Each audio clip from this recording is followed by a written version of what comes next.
I forgot to buy my fishing license, and let's see if Green Jeans can catch a 250 Merc.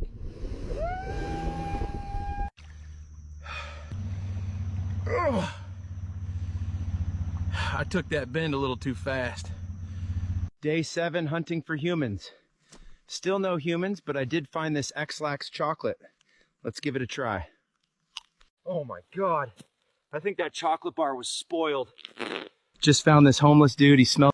He told me if I took him someplace, he'd make it worth my while. Guys, he wasn't lying. Homie hooked me up with a buttload of Zins. I see my boys pop these all the time, but they can only take 1 or 2.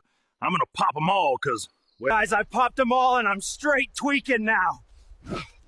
I can smell colors. Hey guys, sorry if I scared you there. I was tweaking hard. This is my version of a power shower. Swimming worked up an appetite.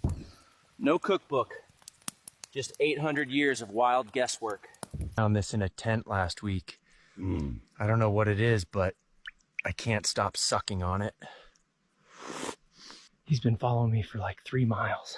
Either a fan or he wants my snacks.